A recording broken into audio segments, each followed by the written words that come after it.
Hey guys, this is me, Kevin Murphy, on my channel called Narcissistic Abuse, Learning Who I Am Again. Sorry guys, it's been a while since I did my last video.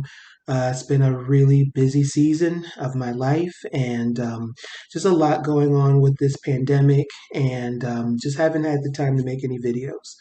So, shout out to those who are new to my channel. Welcome to my channel. Please like and subscribe to the channel. If you have any video requests, please look at the description box below. My email address will be down there. My email address is kevinmurphy28@yahoo.com. I have had some viewers email me recently on topics that they have seen on my channel, certain situations that they're going through themselves.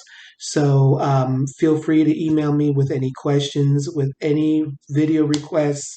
I'm not charging any money or anything like that to help fellow YouTubers or fellow viewers on my channel. All of my advice is free of charge. I would love to help anybody and everybody who needs my help. So yeah, make sure that if you have any questions regarding your situation with a narcissist or any kind of narcissism, please feel free to email me.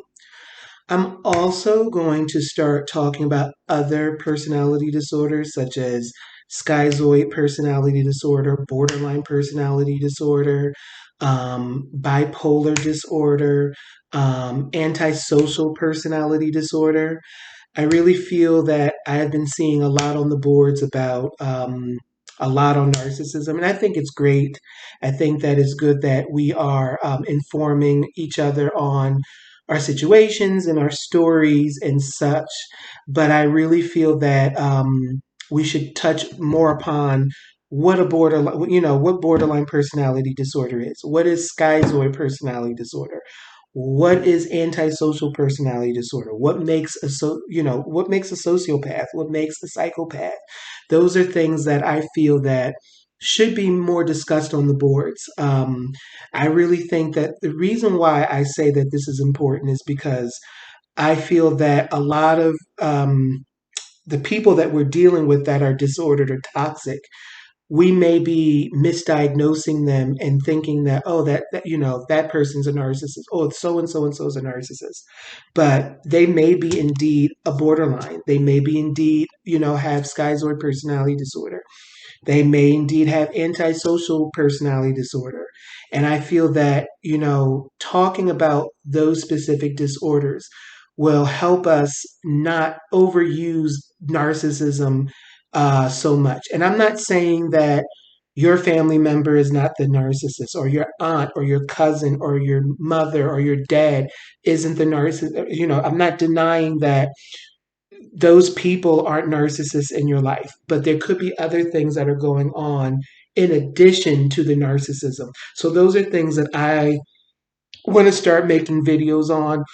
I also want to start doing some more research on borderline personality disorder and schizoid personality disorder and antisocial personality disorder, and just inform more of my viewers on those types of disorders too, because you may discover that, hey, maybe my mother is not just a narcissist, but she may also have borderline personality tendencies, or she might have traits of borderline personality disorder. Because people with borderline, for example, some people with borderline personality disorder display traits of narcissism. So we may think that, for example, that the person that is borderline, the person that we think is a narcissist, they may just have borderline personality disorder.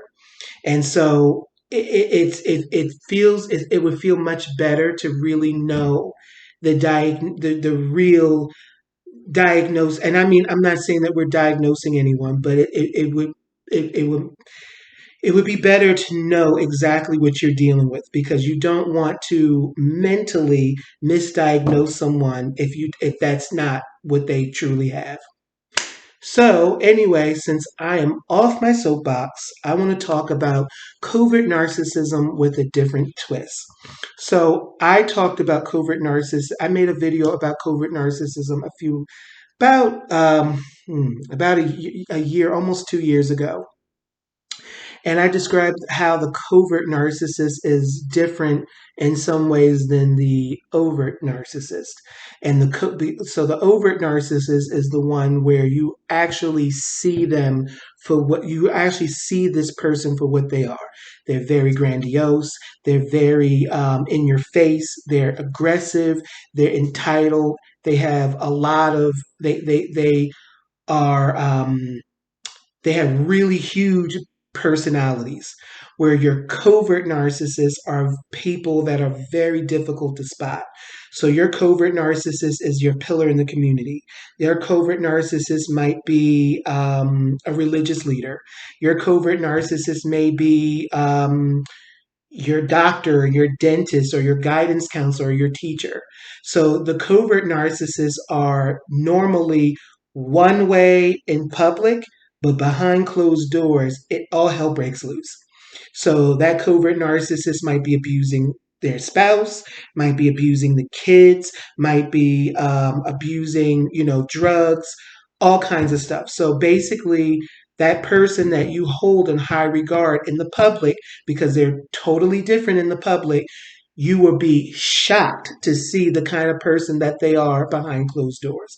Or if the spouse comes out and says, hey, Jimmy is abusive to me. Jimmy is, verbally abusive, physically abusive. It would be hard for anybody to validate that person's reality, because in the public eye, Jimmy is not doing those things. So that is the covert narcissist. Now, the kind of covert narcissist that I want to talk about tonight is the covert narcissist who buys love or buys affection from other people. So the reason why I feel that this person is a covert narcissist, because they are very manipulative in real um, covert ways, in real sneaky ways.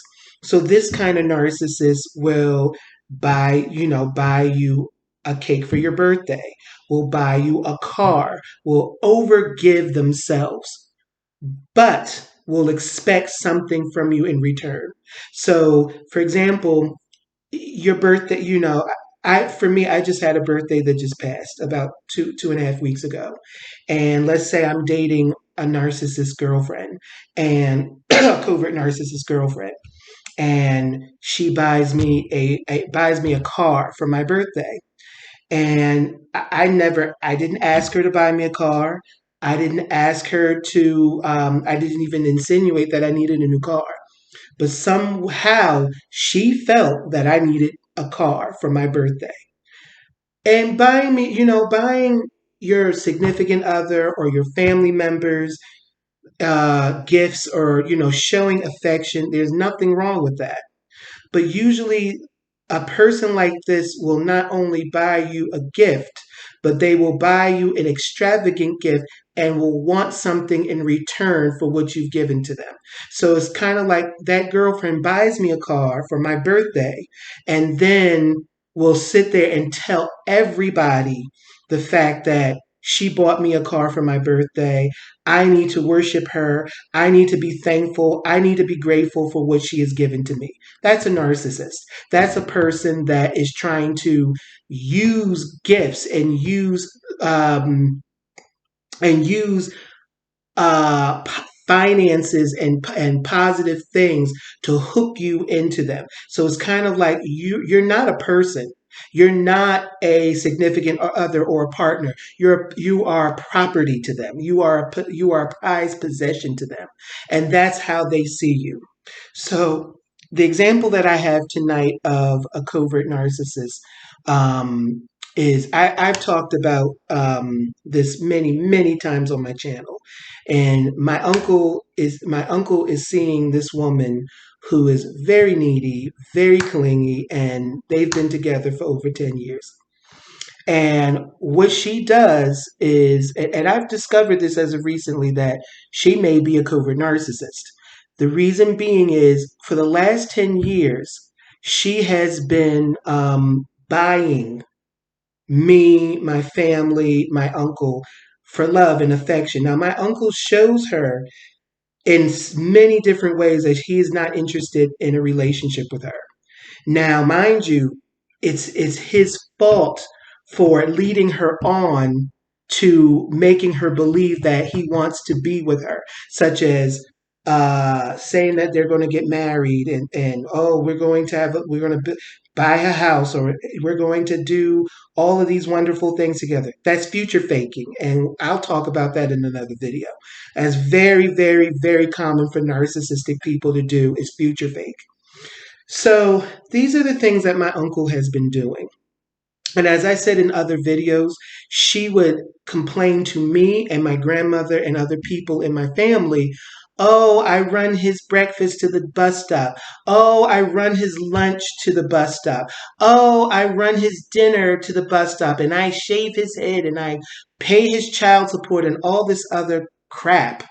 And so my thing is with her, I mean, I get it. Like we want to spoil our partners, we want to spoil our significant others, but what she does is she'll tell us that, oh, I bought so and so this, I bought so and so a car, I ran so and so's breakfast to the bus stop, and then she'll expect royal treatment or to be put up on this pedestal. And then she'll tell us that she's not being treated properly in the relationship. So a normal person, if they see that their partner is not interested in them, they see that they're having some intimacy problems with their partner, and they see that this is a continuum, especially over the last 10 years, a normal person would say, hey, this isn't working out. I love you enough to let you go and be done. But what she does is she'll sit there and she'll call my grandmother, she'll call other members of the family, start talking about him to other members of the family, instead of being woman enough to say, this is not a relationship that is working for me. So she's getting other people involved in her problem, and a problem that she should be solving for herself. So this is what that's what the covert narcissist does. Like they will, to the public, they seem like, oh, they're giving, oh, they're a good woman, oh, they're a good man, oh, they gave to charity, oh, they gave me a new Mercedes, oh, they bought me a new house, they did all these other things. But notice when you're dealing with a narcissist, they they will make you pay for that. And the way they will do that is you become a prized possession for them.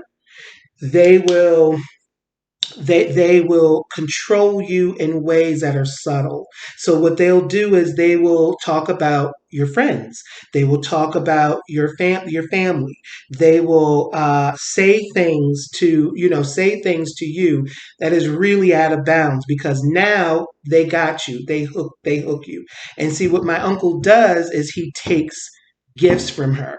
He continues to take from her, continue to uh, go into this relationship, to participate in this relationship, even though he feels the way he does about her. And I'm not saying what he's doing is right, but if you're not committed into the relationship, and you know that if the other person is not committed in the relationship, and you know this and you're aware of what's going on, then it's your responsibility as an adult to leave that relationship. Not call his mother, not call his nephew, not call any of his kids or his ex-girlfriends. True story, that's what happened. You don't do that.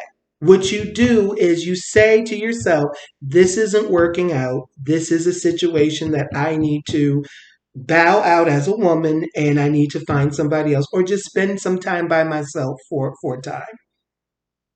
Another reason why I feel that this person may be a covert narcissist is because they're always a martyr. Oh my gosh, I did this for so and so and so.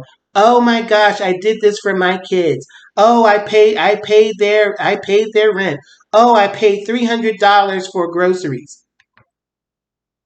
And you're doing this for grown ass men. Your son is over 40. My uncle is damn near 70. And you're sitting there taking care of these people like they're 4 and 5 freaking years old. Like, get a clue. But this is what they do because, and everybody thinks that every narcissist is the same, and they're not. There's some narcissists that are very grandiose, and then there's other narcissists like this one who will act like they're a victim. They will act like that, that everybody's doing them wrong. You give these people advice and you try to help them out because they're blowing up your phone. They're telling you all of their business. You give them advice. You tell them what to do. You give them suggestions. And they go back to doing the same thing. They go back to buying that love. They go back to running the breakfasts and lunches and shit to the bus stop. They go back to doing all of the things that they were complaining about in the first place. And that is when you know, ladies and gentlemen, you're dealing with a narcissist, a person who is addicted to drama, a person who is addicted to the attention, the person that, and she also says she also wants constant validation. She wants constant validation. The covert narcissists, they want you to constantly validate them. They want you to constantly tell them how good they look. They want you to constantly tell them that they are a great cook or a good designer or anything like that. If you set so much the slightest boundary, they go freaking nuts. So, like I said in another video, I set a boundary with her. I told her, I do not want to talk about my uncle to you anymore. I'm willing to talk to you about other positive things. I'm willing to talk to you about bubble gum and cookie cutter stuff. As soon as I set that boundary and I told her I was willing to talk to her about other things that were positive, she didn't want to hear that. I didn't hear from her for like a couple months. And that's what they do. That's when you know you're really for sure dealing with a narcissistic person or a person with a personality disorder anyway. They hate boundaries because they don't respect themselves and they're not going to respect you. So what you have to do to get rid of a covert narcissist in your life or to have limited contact with a covert narcissist in your life is to set boundaries. You have to stop trying to people please because that was my problem. And as many codependents, we think that we need to please that narcissist. We need to please that person. We need to be on the other end of that phone, listening to them complain about their man, their bills, their day, all this other crap. You setting boundaries is not you being a bad person. I don't care what the narcissist says. That's what they want you to think. They feel that if you set boundaries and you tell them no, they make codependents like us feel like we are wrong, that we're selfish, that we don't care about anybody but ourselves. And what they're doing is they're projecting all of the things that they themselves feel onto you. So what you have to do is when you are finding yourself dealing with someone who's an emotional manipulator, and you'll know the signs. The conversation's always about them. The topic is always about something negative. They're always bragging on themselves. They're always feeling sorry for themselves and trying to get you to feel sorry for them. You got to look for those signs, and you got to nip it in the bud immediately. And when you set boundaries like that, you're not a bad person for doing that, but they make you feel that you are a bad person. You can't fall for that. You can't sit there and listen to that stuff. So when you set boundaries, know that you're going to get pushback. Know that they may cut you off and they may discard you. So at least you know what you're dealing with once you're discarded. They may go from the love bombing phase right into the discard phase. And that is when you have to thank God and be like, I am so glad I dodged that bullet. I'm so glad that so and so is not calling me anymore. I'm so glad that and so is not making me part of their drama anymore. Because every time you come in contact with these people, in some way, shape, or form, there's always drama. Always, it's inevitable. When you're dealing with a narcissist, there's always drama that comes head on with them. So when another thing too, the covert narcissist it will use gifts and use finances in order to kind of manipulate you. I don't give a damn if you need $100 or $50 or even $1. I would not go to that person for anything. The best thing to do as a survivor of narcissistic abuse and as a codependent or just as a person as a human being in general is to be able to stand on your own 2 feet. You are an adult. You're responsible for your own finances. You're responsible for your own emotional well-being. You're responsible for your own stuff. And what these people bank on is for you to have emotional problems, for you to not manage your money properly, for you to not have a place to live, for you to need them. And that's where my uncle is. My uncle lives at her house. He eats her food, and she holds that over him. And that's his fault because he's not taking responsibility for his own choices. He's not taking responsibility for his finances. He's not taking responsibility for his own emotional state. He's not taking responsibility for finding a place of his own, finding, cooking his own meals, buying his own food or anything like that. And these people bank on that. And again, I'm not saying that my uncle is a victim in any way, shape, or form, because he's just as bad as she is. But I'm using that example. I'm using that situation as an example of there are covert narcissists that will try to buy you.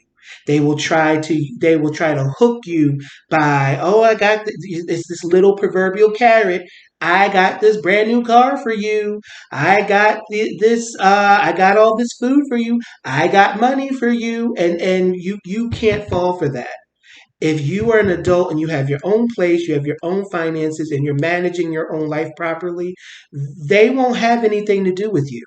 When you set boundaries and you don't give a crap whether they're upset with you or not, you're not people pleasing. You're not, because I had a viewer contact me some about a couple weeks ago via email saying that they feel that they attract these narcissists. So I think that the reason why we may attract narcissists is because we want to please people. We want to make other people happy. We want to make other people feel good, and we don't want to make them feel bad. And we want, and if you're going to be honest, we want them to like us. And they see through that. These people are like predators. They see right through that need for approval and validation that we have. And so what they do, what they do is, and the more covert they are, the more dangerous they become. So they'll use subtle gifts. They'll use money. They'll use all the things that we like. They'll use love and attention and affection and all that other stuff. And they'll use those things to hook you in. And normally, when you're dealing with a covert narcissist, they move really, really fast in relationships. So if you have a person that's telling you, oh, I love you and you're awesome and you're great and you're all this other stuff, at either first meeting or within the first month or two of meeting, you're dealing with a person who has a personality disorder. You may not necessarily be dealing with a narcissist, but you're definitely dealing with someone who has a personality disorder. So I'm just telling you guys that look for those signs, that it's not just, that big chest and grandiose person that is all in your face and super aggressive, that is a narcissist. These narcissists come in so many shapes, different colors, different genders. It doesn't discriminate. So you have to be very careful and learn to take responsibility for your own life, for your own well-being, and for your own, for your own emotions, because they will come and sweep right on in and take you to places that you don't want to go. So this was a video on covert narcissism. Please stay tuned for more videos. Again, if you want me to do a video on anything, any situation that you're going through, whether it's dealing with narcissism or dealing with codependency or anything, schizoid personality disorder, borderline personality disorder, please email me. My email address is in the description box, and my email address is kevinmurphy28@yahoo.com. So I thank you for all of you viewers who have been supporting me with this channel. In January, it'll be 3 years since I've had my channel. So thank you all for your support. And yeah, and I hope to see you guys next time. Take care. Bye-bye.